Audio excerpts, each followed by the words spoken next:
E rapaziada esperta e querida do Mundo Edu, vamos continuar nossos estudos, né? Eu sou o professor Bussunda e hoje no nosso Mundo História, dentro do nosso Mundo Edu, nós vamos estudar o Brasil Imperial dentro do período regencial. Vamos lá, solta a vinheta, bons estudos, rapaziada!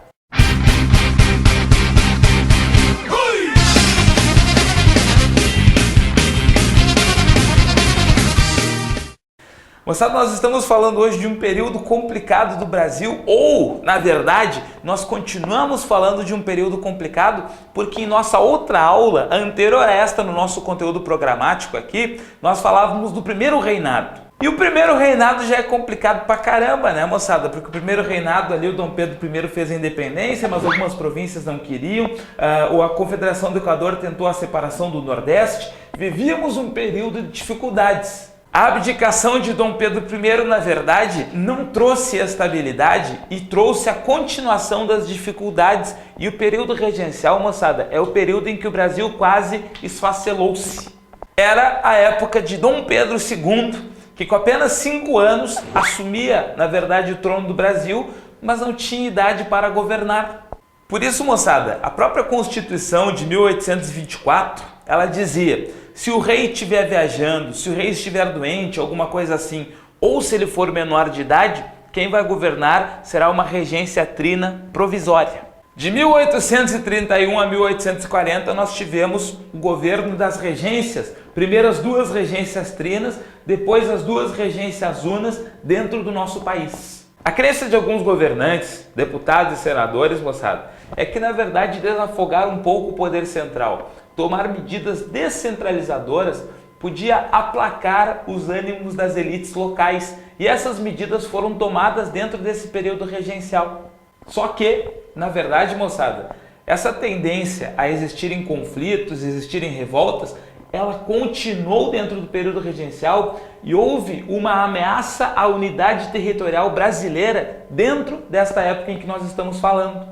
A balaiada, a cabanagem, a sabinada, a Revolução Farroupilha, a Revolta dos Malês são alguns dos conflitos que ameaçavam o governo central e ameaçavam a estabilidade do Brasil, que havia poucos anos feito a independência.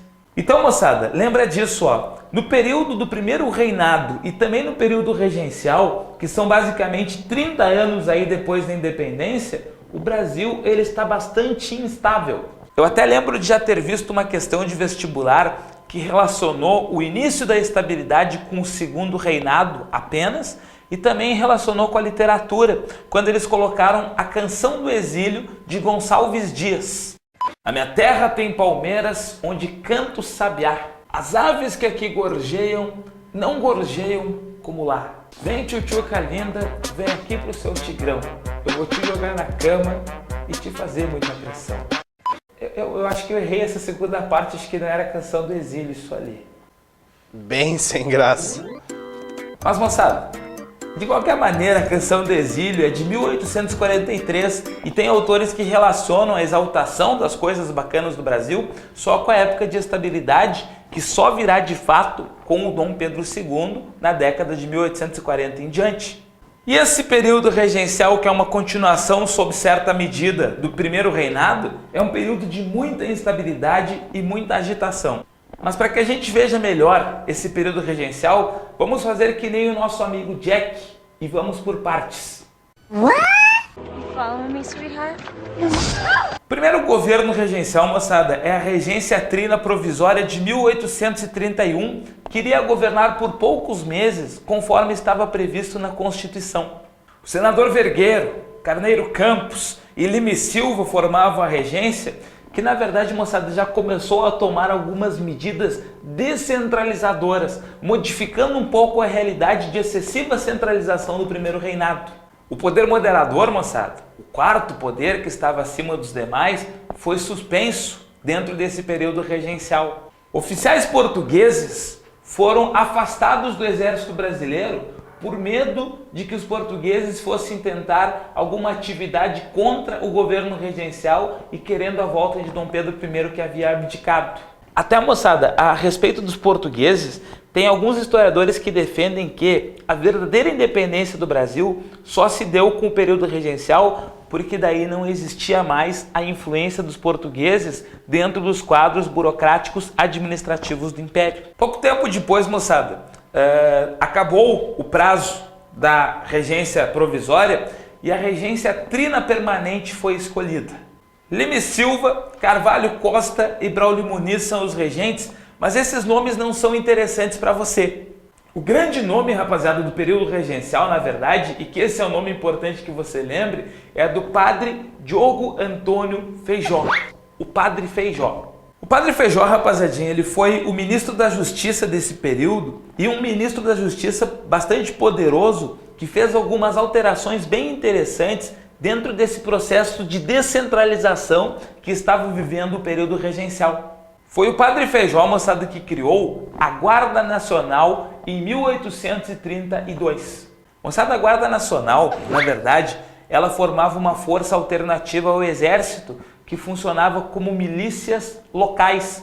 Na verdade, moçada, eram militares que estavam sob o controle de comandantes militares que recebiam o título de coronéis. Gente, é daqui que vai nascer o fenômeno que mais tarde a gente vai conhecer como coronelismo.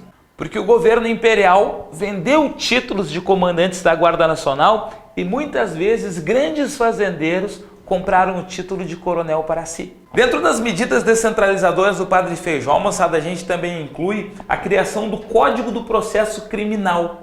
Este Código do Processo Criminal, rapaziada, ele trouxe, na verdade, a criação do juiz de paz local. Antes existia uma justiça muito centralizada.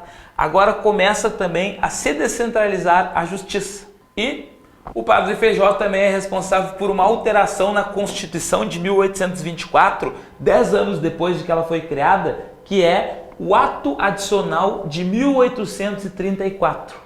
Através do ato adicional, moçada, se procurava dar voz às províncias. Dentro da Constituição, no primeiro reinado, o governo ele era extremamente centralizado e ele era todo vindo do Rio de Janeiro. No ato adicional, o governo continua sendo comandado pelo Rio de Janeiro, mas se criam as assembleias provinciais locais, onde que, dentro das províncias, se criam assembleias que dão voz para as elites locais. Este ato adicional de 1834, moçada, também criou a regência una em lugar da regência trina.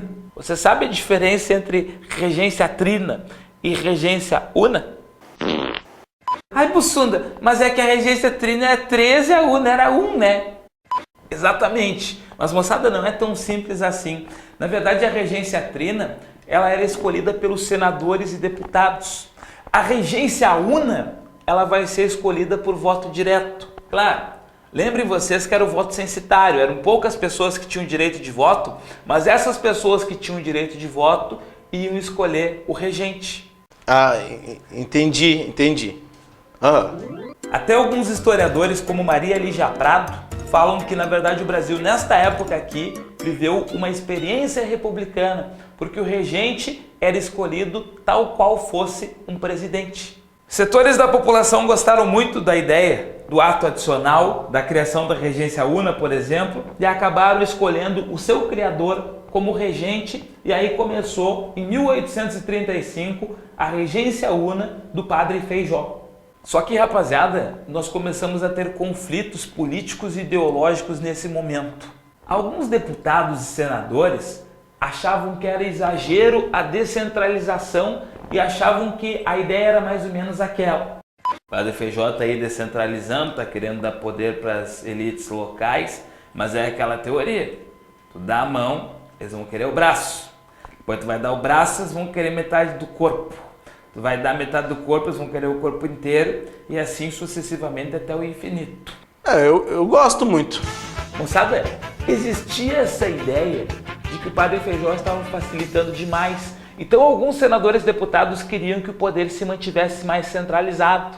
Entretanto, de outro lado, o padre Feijó e o grupo que o apoiava, que a gente chama de os progressistas, que mais tarde deram origem ao Partido Liberal, eles achavam que tinha que ir dando alguma autonomia para as províncias. Os regressistas que mais tarde deram origem para o Partido Conservador, achavam que o poder deveria se manter mais centralizado e eram contra as mudanças do Feijó. O detalhe é que nós tínhamos muitos deputados e senadores que eram regressistas e eram contra o Padre Feijó. O grande problema do Padre Feijó, moçada, daí, na verdade, não foi nem essa briga com os deputados e senadores que ele tinha em relação ao poder, mas o grande problema de Feijó foi o início, em 1835, das revoltas regenciais. No norte do país, no Grão-Pará, estourou a cabanagem em 1835.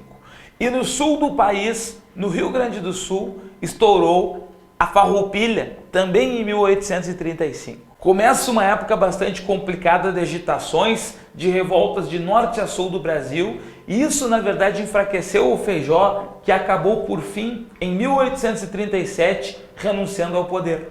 Com a renúncia do Padre Feijó, moçada, o rival político dele, Araújo Lima, do grupo dos regressistas, que depois ia formar o Partido Conservador, acabou assumindo o poder e iniciava então em 1837 a regência de Araújo Lima.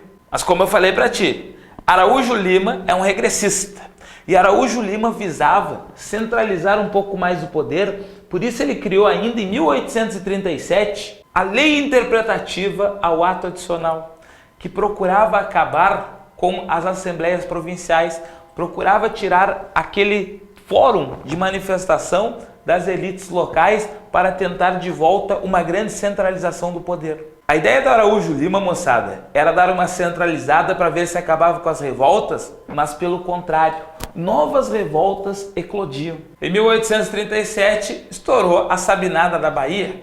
Em 38, eclodiu a Balaiada no Maranhão. E em 1839, a Revolução Farroupilha se estendeu a Santa Catarina com a criação da República Juliana naquele estado. Moçada, não é brincadeira. O Brasil corria o risco de realmente esfacelar-se, de quebrar-se aqui no final da década de 1830. Foi então, moçada, que veio uma ideia alentadora para os deputados e senadores. E se colocassem Dom Pedro II no poder, o jovem Dom Pedro II, que estava com 14 anos, poderia assumir e, quem sabe, estabilizar o poder do Brasil. Ai, Bussana, mas botar um guri de 14 anos, nem o debut ele fez ainda, vai fazer alguma coisa para centralizar o poder do Brasil, para resolver os problemas do Brasil, de certo? Pois é, eu também acho um pouco estranho isso. Mas, moçada, a gente pode pegar uma revolta que dá um indício de que a figura de Dom Pedro II poderia resolver algumas coisas. A Sabinada da Bahia, uma revolta que proclamou a República Baiense, dizia o seguinte: nós vamos ter que nos separar do Brasil, gente, porque esse governo do Araújo Lima é um governo idiota, um governo imbecil. Nós só vamos voltar ao Brasil, porque a gente não quer se separar para sempre, quando o Dom Pedro II assumir o governo. Moçada, tinha gente que queria o Dom Pedro II. Claro, isso se explica também dentro de uma lógica. Por quantos séculos o Brasil obedeceu a uma monarquia? Sendo o Brasil colônia ou depois dos poucos anos em que o Brasil já era independente. Muitas pessoas acreditavam, inclusive, no caráter sagrado da monarquia, de que o rei ele tinha moral para governar, e muita gente não estava aceitando os governos regenciais. Houve um acordo das tendências políticas, moçada, e em 1840 houve a ascensão de Dom Pedro II. O principal motivo: existiu muitas revoltas que pareciam estar levando o Brasil à fragmentação. Mas, moçada, vamos separar essas revoltas, das quais a gente já estava falando antes, no meio dos governos e tal, só que daí a gente vai ver uma ou outra característica de cada revolta, porque isso pode ser importante para a tua prova. Moçada, existiram revoltas, tanto de caráter popular ou até mesmo uma revolta de escravos, passando por revoltas de classe média e até mesmo revoltas da elite dentro desse período regencial. Vamos analisá-las. Lá em 1835 nasceu a cabanagem no Pará, ou no Grão-Pará, como era chamado na época, porque englobava o que é hoje o Pará e parte do estado do Amazonas e arredores. E, gente, os cabanos que fizeram esta revolta são populares. Era um povão que vivia em cabanas à beira de rios e que não tinha terras e não tinha era nem beira no século XIX. Os cabanos formaram milícias, como o governo nada fazia para ajudá-los, eles acabaram tomando Belém do Pará E, gente, os cabanos, eles chegaram a pensar em fazer uma república para separar aquela região do restante do país. O grande problema dos cabanos, moçada, foram as brigas e as divisões internas das milícias, o que acabou facilitando para que o governo imperial conseguisse, em 1837, já ter retomado Belém, e os cabanos acabaram fugindo para o meio da floresta amazônica. Uma outra revolta de caráter popular, moçada, foi a revolta da Balaiada no Maranhão de 1838. O nome Balaiada é por conta de um artesão cujo apelido era Balaio, mas nós temos ali uma revolta bastante ampla que contava com artesãos, com vaqueiros e inclusive com escravos que fugiram e formaram nos arredores da cidade de Caxias um quilombo. Nós não temos bem noção de qual era o objetivo final da balaiada, mas o governo não conseguia controlá-la e, na verdade, moçada, apenas no segundo reinado, em 1841, é que a balaiada teve fim. No meio disso tudo, nós também tivemos, em 1835, na Bahia, uma revolta de escravos, moçada, a Revolta dos Malês. Te liga na Revolta dos Malês, moçada, como uma das formas de resistência à escravidão no Brasil. Seguidamente aconteciam fugas, formações de quilombo e coisas assim. Mas a Revolta dos Malês, ela foi uma revolta urbana em Salvador, que reuniu perto de 700 entre escravos e ex-escravos que participaram desta revolta. O ponto de encontro desses malês, a religião, é uma revolta de escravos muçulmanos.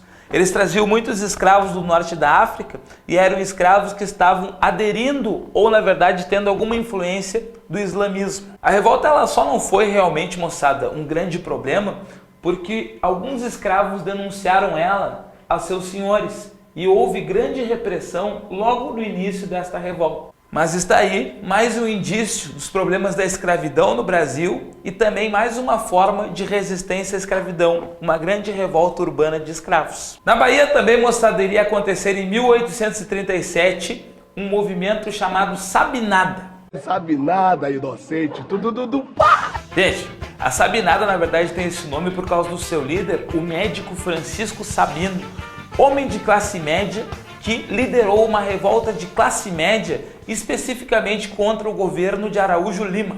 Na época acontecia a Farroupilha no Rio Grande do Sul e os membros da Sabinada eram favoráveis à Farroupilha e não queriam que os seus filhos fossem enfrentar a revolução no Rio Grande do Sul. A ideia da Sabinada era formar uma república e eles chegaram a proclamar a República Baiense. Como eu falei antes para vocês, moçada, a ideia é que ela fosse provisória e durasse apenas até a ascensão de Dom Pedro II. Porém, o próprio governo do Araújo Lima conseguiu reprimir e acabar com a Sabinada no ano seguinte ao seu início. E enquanto tudo isso acontecia, moçada, no Rio Grande do Sul estourou a Revolução Farroupilha ou a Guerra dos Farrapos, que foi a maior guerra civil da história de nosso país. Lembrem vocês, moçada, que a Revolução Farroupilha, na verdade, é um movimento de uma elite estancieira. Ela não é um movimento popular. Os estancieiros estavam indignados com os altos impostos, estavam de cara com a centralização excessiva do poder no Rio de Janeiro e, por fim, estavam indignados com a questão do charque.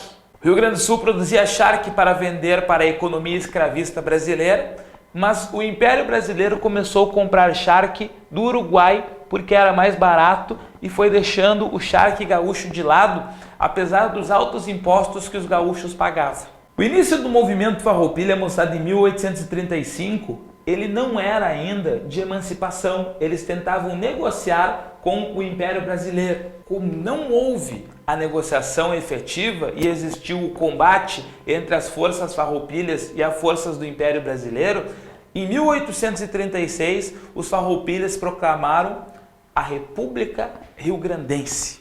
Viva a República Rio-Grandense! Viva a República Rio-Grandense! Procurando uma saída para o mar, em 1839 os farroupilhas proclamaram a República Juliana em Laguna, Santa Catarina. Aí, Bussuna, mas o Rio Grande do Sul, então, ele não tem litoral, não tem saída para o mar, tiveram aqui em Santa Catarina para pegar mar. Rio Grande do Sul tem saída para o mar, tem litoral, mas o problema é que o Império Brasileiro, na verdade, conseguiu tomar toda a região litorânea do Rio Grande do Sul e os farroupilhas tiveram que ir a Santa Catarina para ter saída para o mar.